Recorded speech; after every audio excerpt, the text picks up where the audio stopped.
오늘 우리에게 주시는 말씀입니다. 사사기 2장 1절로 10절 그리고 계속해서 갈라디아서 6장 7절의 말씀을 보도록 하겠습니다. 앞에 스크린을 보셔도 좋습니다.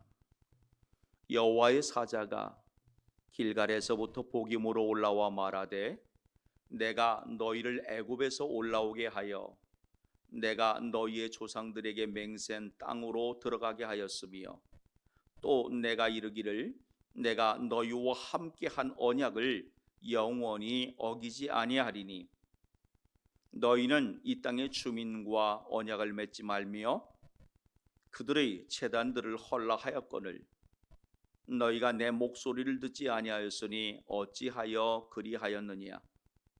그러므로 내가 또 말하기를 내가 그들을 너희 앞에서 쫓아내지 아니하리니 그들이 너희 옆구리에 가시가 될 것이며 그들의 신들이 너희에게 올무가 되리라 하였노라. 여호와의 사자가 이스라엘 모든 자손에게 이 말씀을 이름해 백성의 소리를 높여 온지라. 그러므로 그곳을 이름하여 보김이라 하고 그들이 거기서 여호와께 제사를 드렸더라. 전에 여호수아가 백성을 보내매 이스라엘 자손이 각기 그들의 기업으로 가서 땅을 차지하였고 백성이 여호수아가 사는 날 동안과 여호수아 뒤에 생존한 장로들 곧 여호와께서 이스라엘을 위하여 행하신 모든 큰 일을 본 자들이 사는 날 동안에 여호와를 섬겼더라.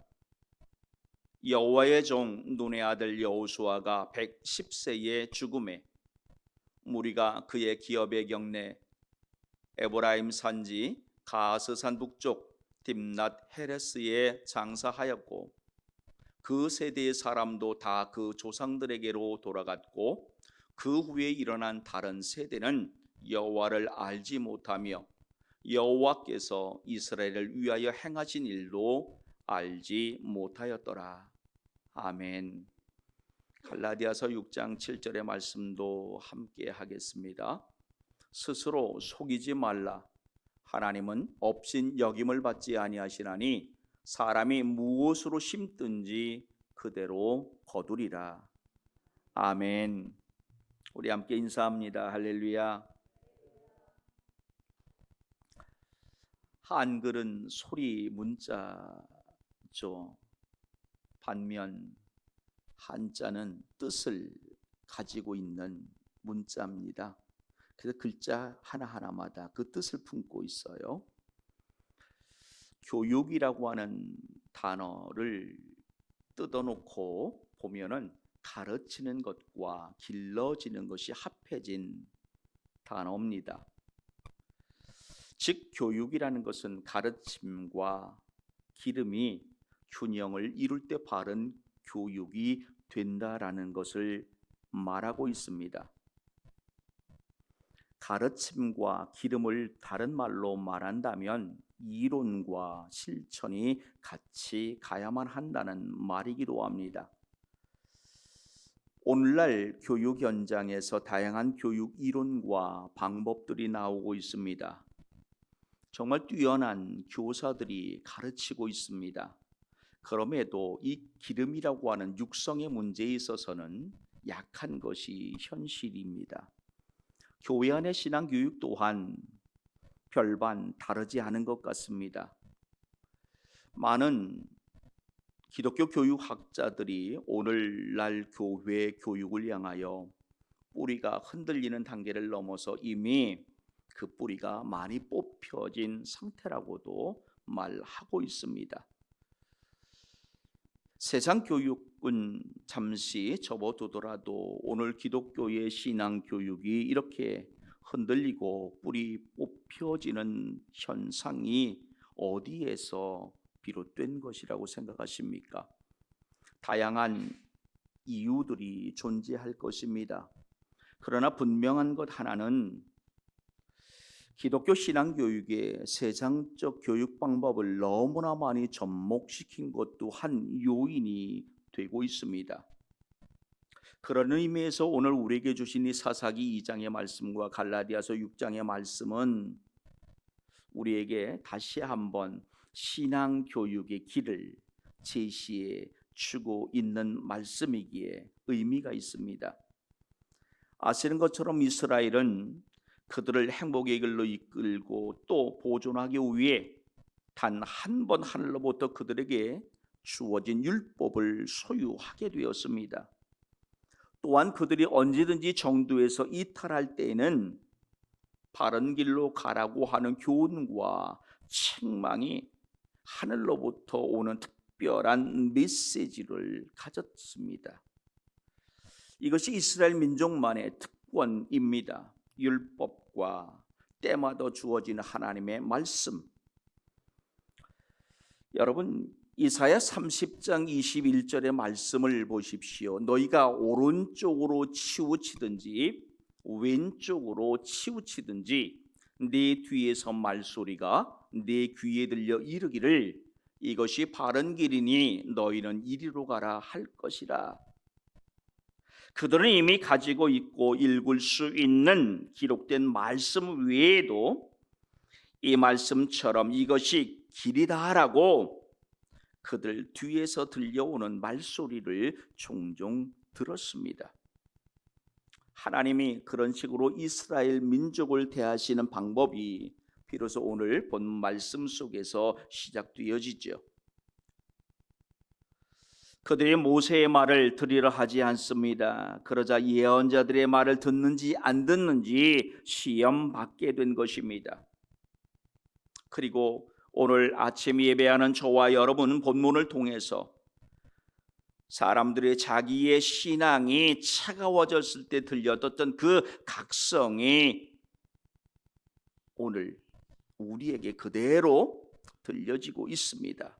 자, 1절의 말씀을 보십시오. 여호와의 사자가 길갈에서부터 복임으로 올라와 말하였다고 말합니다. 이때 말씀을 전하는 자는 여호와의 사자 즉 천사입니다. 이 여호와의 사자가 길갈에서 복임으로 올라왔다라는 것입니다. 마치 어떤 길갈 출신의 선지자 한 사람이 복임으로 올라온 것처럼 이해할 수도 있는 말씀입니다만 이 말씀은 의심할 바 없이 하늘로부터 내려온 사자 즉 메신저였습니다.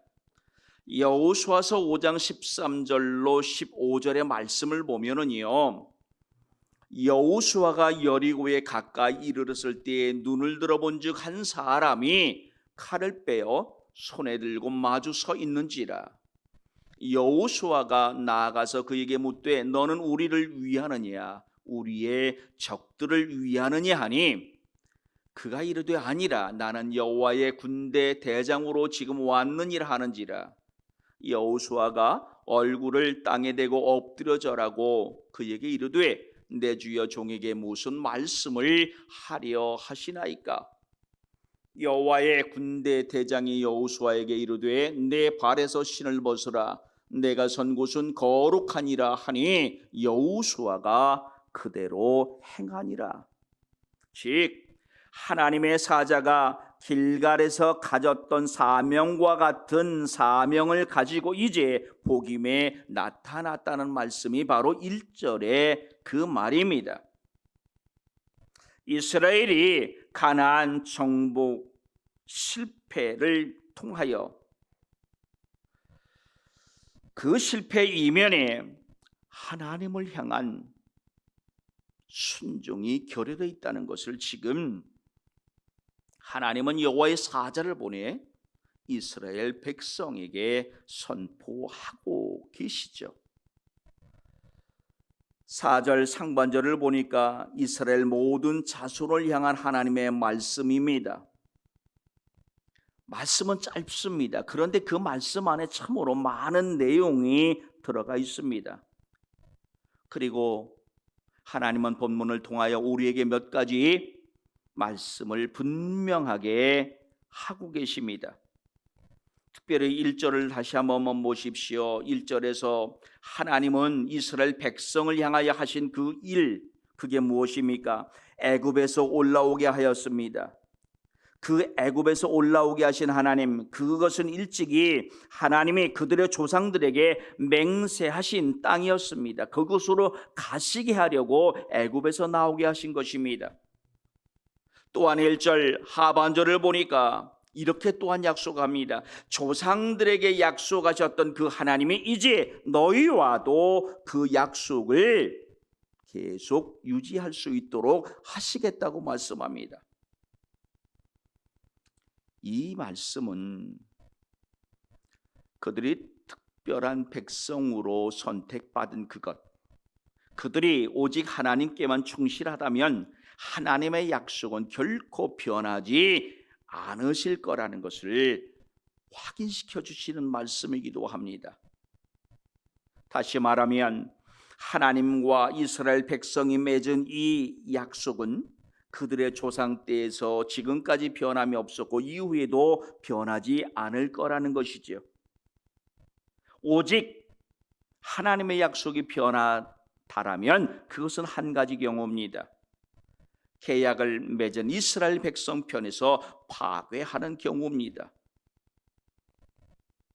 하나님은 그렇게 당신이 행하셨던 그 일, 그것을 1절에서 말씀하십니다. 그리고 2절에서는 그 이스라엘 백성을 향하여 합당하고 타당한 요구를 하시고 계십니다. 계약 이행에 대한 조건이죠. 그 조건이 무엇입니까? 그 땅의 주민과 언약을 맺지 말라라는 것입니다. 또한 그들의 제단을 헐어버리라는 것입니다. 이스라엘 백성은 이미 하나님과 계약을 맺었습니다. 그렇기 때문에 이중 계약을 하지 말라라는 것입니다. 그들은 이제 하나님을 섬겨야 했습니다. 그렇기 때문에 이방 신들을 위한 제단은 헐어버리는 것이 마땅했습니다. 그렇지 아니하면 그들은 가나안 신들을 섬기게 될 유혹에 빠질 수밖에 없기 때문이었습니다. 그런데 2절 중반절을 보니까 이스라엘 백성이 어떻게 합니까? 내 목소리를 듣지 아니하였도다. 어찌 그리하였느냐고 하나님이 말씀하십니다.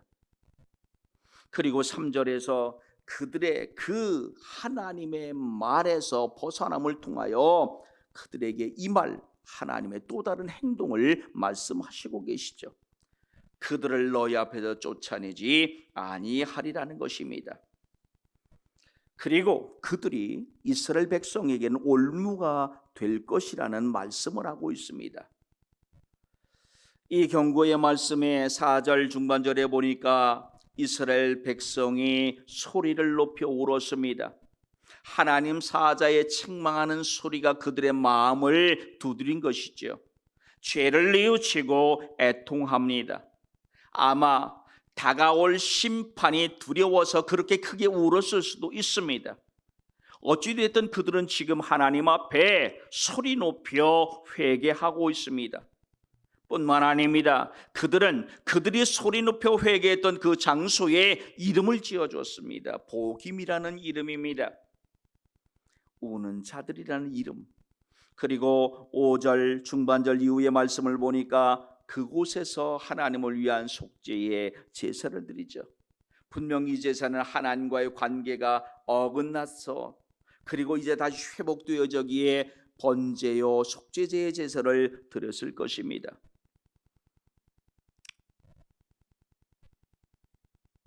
여러분, 잠깐 이탈하는 것, 조금 어긋난 것, 그것은 실은 많이 어긋난 것입니다.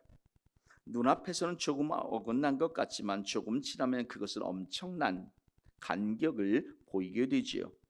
19절, 오늘 우리가 읽은 말씀은 아니지만 조금 더 나아가 19절을 보면 이런 말씀이 있습니다.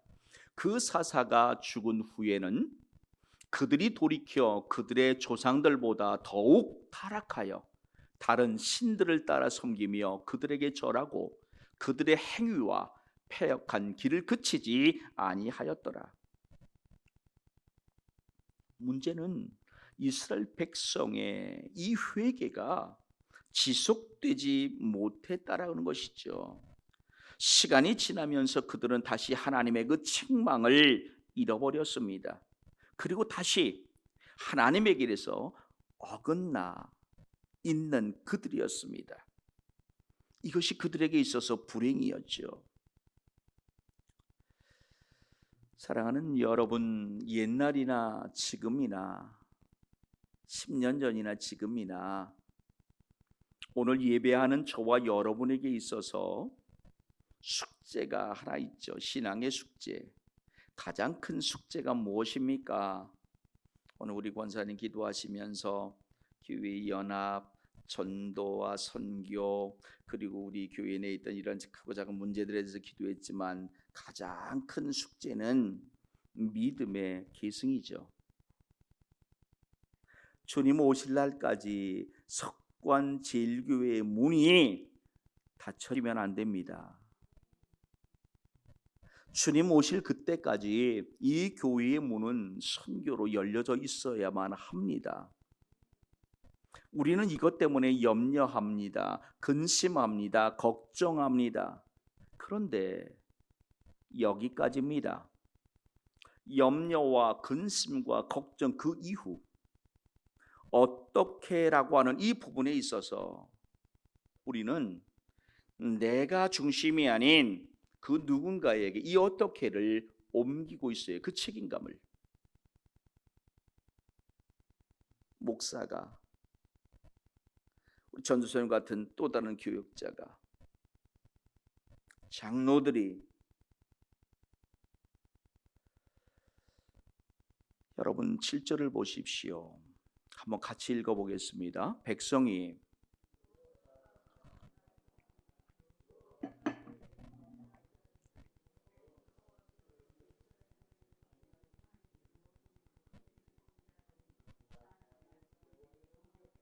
아멘.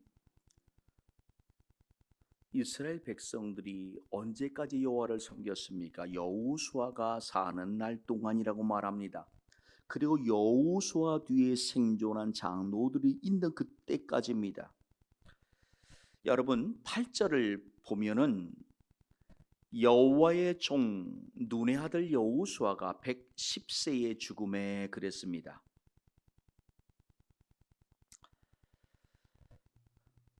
오늘 이 말씀을 이해하기 위해서 우리는 여호수아서 14장 7절과 10절의 말씀을 보면 도움이 될 것 같습니다. 내 나이 40세에 여호와의 종 모세가 가데스 바네아에서 나를 보내어 이 땅을 정탐하게 하였으므로 내가 성실한 마음으로 그에게 보고하였더라고 말합니다. 조금만 더 뒤어서 10절을 보소서. 이제 보소서, 여호와께서 이 말씀을 모세에게 이르신 때로부터 이스라엘이 광야에서 방황한 이 45년 동안을 여호와께서 말씀하신 대로 나를 생존하게 하셨나이다. 오늘 내가 85세로 돼. 아멘. 여호수아서 14장 7절과 10절의 말씀은 여호수아와 동시대를 살았던 갈렙이라고 하는 사람의 말입니다.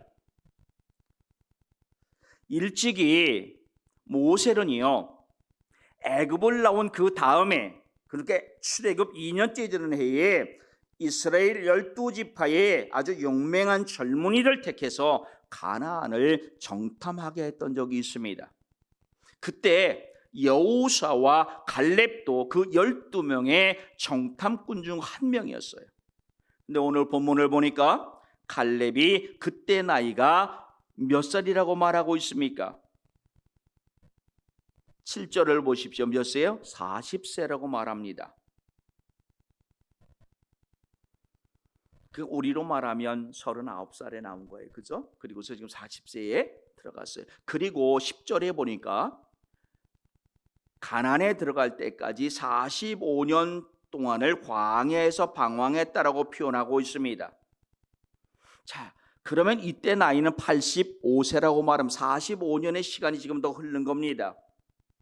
우리가 아는 것은 가나안에서, 아니 애굽에서 나와 40년을 광야에서 있었습니다. 그리고 40년이 지나 가나안에 들어가 정복 전쟁을 하죠.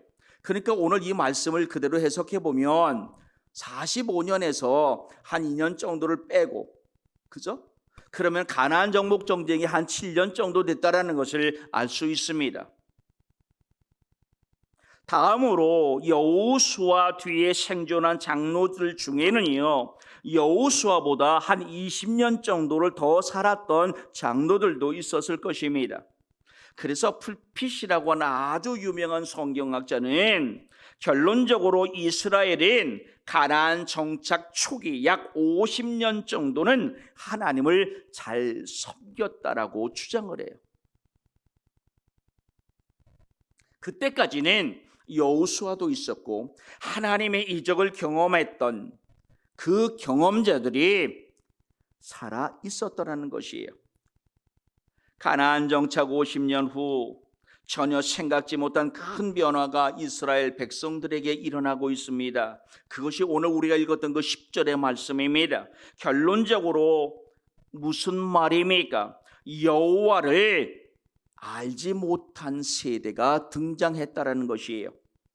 여러분, 이때 안다라고 하는 이 단어는 성경을 보면은요, 최소한 세 가지의 의미를 가지고 있어요. 하나는 관찰해서 아는 것이에요. 하나는 경험하여 아는 것이에요. 하나는 마음으로 아는 것이에요. 그래서 창세기 8장 11절에 보면 노아가 홍수 위에 저 밖으로 비둘기 떼들을 이렇게 내보내잖아요. 그리고 그들 잎사귀를 물고 들어오잖아요.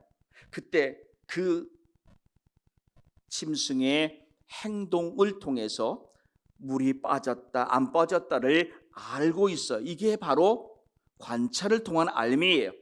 그런가 하면 경험으로 하는 것도 있죠. 내가 직접 체험해서 하는 거예요. 민수기 31장 18절은 이렇게 말해요. 남자와 동침하지 아니하여 사내를 알지 못하는 여자들인 너희를 위해 살려두라. 또한 마음으로 아는 것이 있어요. 여호수아서 23장 14절의 말씀을 제가 한번 읽어보겠습니다. 뒤에 이런 말씀이 나와요. 보라, 나는 오늘 온 세상이 가는 길로 가려니와 너희의 하나님 여호와께서 너희에게 대하여 말씀하신 모든 선한 말씀이 하나도 틀리지 아니하도다. 너에게 다 응하여 그 중에 하나도 어김이 없음을 너희 모든 사람은 마음과 뜻으로 알라. 이렇게 말합니다. 그 세대의 사람 여호수아와 당대의 사람들이 10절에 앞절에 말하는 그 세대의 사람 다 조상에게 돌아갔어요. 그 후에 일어난 다른 세대가 하나님을 알지 못했다는 것이에요. 행하신 일도 알지 못했다는 것이에요. 이게 다음 세대의 문제였습니다. 여호와를 알지 못한 것, 여호와가 이스라엘을 위해 행한 그 일을 그들이 알지 못한 그것. 오늘 저와 여러분이 예배함으로 기뻐함에 그칠 것이 아니라 다음 세대가 예배하고 있느냐에 우리가 두렵고 떨린 마음을 가져야 할 이유를 본문에서 찾을 수밖에 없습니다. 한 사람이 신앙을 잃는다는 것은 거기에서 그치는 것이 아닙니다. 그저 한 나라가 흥망성쇠가 있으니 문을 닫고 여는 문제가 아닙니다. 영원한 삶, 영원한 기업과 영원한 나라를 잃어버리는 그 불행 비극이 여기에 있을 수 있기 때문입니다.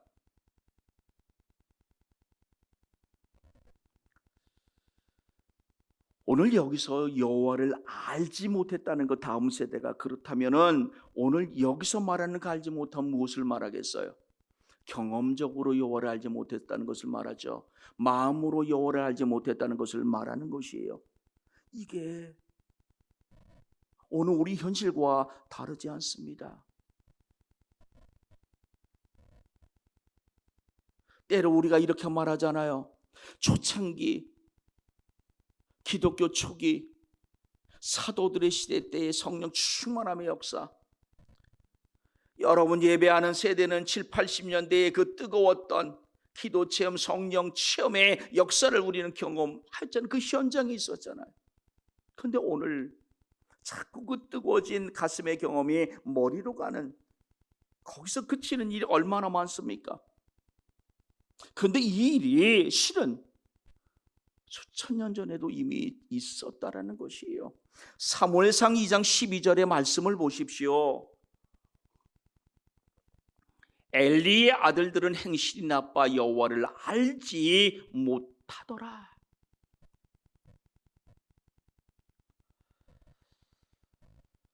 엘리가 제사장입니다. 그는요 평생 하나님을 위해 헌신한 주의 종입니다.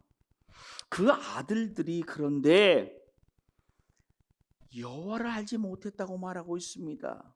이게 무슨 말입니까? 지식적으로 하나님을 몰랐다는 말이 아닙니다. 엘리의 두 아들 홈니와 비나스는요 성전에서 태어나 성전에서 자랐습니다. 성전에 행하던 그 모든 일체에서 오늘 말하면 예배를 그는 직접 보고 행했던 사람 아닙니까? 그런데 어떻게 여호와를 알지 못했다는 말을 오늘 성경은 하고 있는 것입니까? 지식적으로 하나님을 모른 것이 아니죠. 가슴의 신앙, 즉 체험으로 경험으로 하나님을 알지 못했다는 것이에요. 마음으로 하나님을 영접하지 못했다는 것이에요.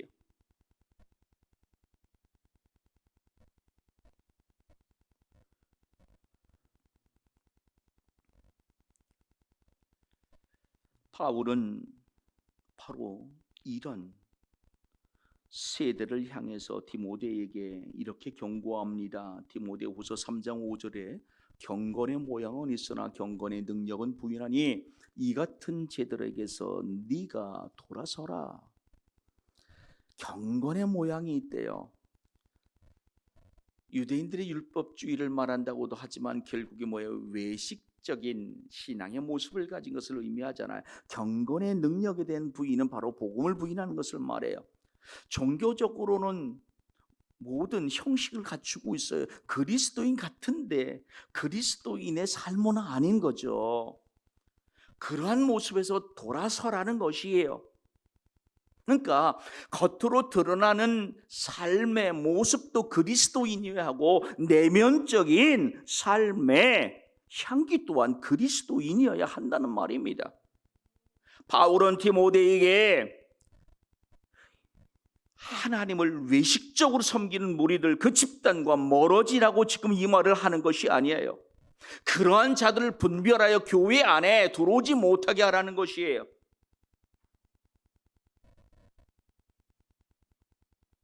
디모데는 교회 지도자로서 성도들의 신앙의 양육을 책임져야 될, 신앙 교육을 책임져야 될 지도자였기 때문에 이렇게 말한 것이에요.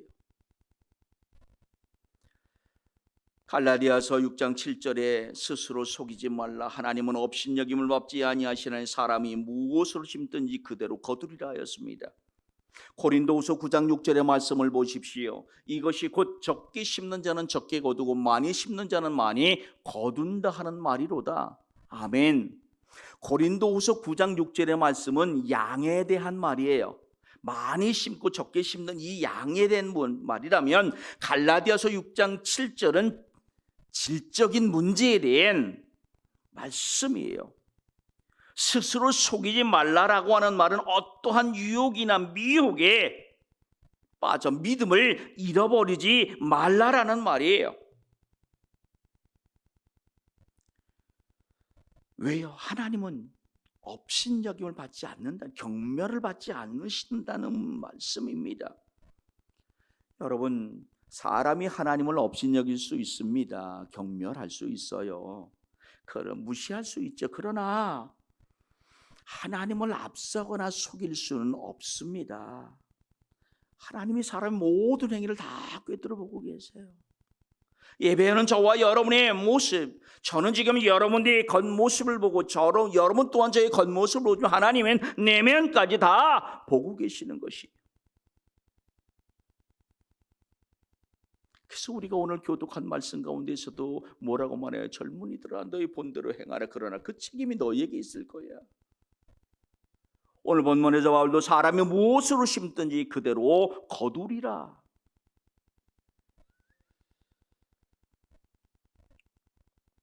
오늘 우리 앞에 놓여진 정말 큰 숙제입니다. 무엇으로 심든지 그대로 거두리라. 여러분, 공자라고 하는 분이 이러한 말을 했어요. 듣는 것은 잊어버리고 본 것은 기억하고 행한 것은 이해되어진다.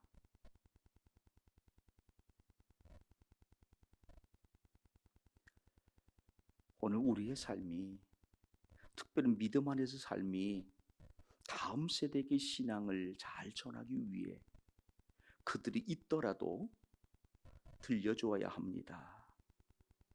그들이 우리 삶을 보게 해야만 합니다.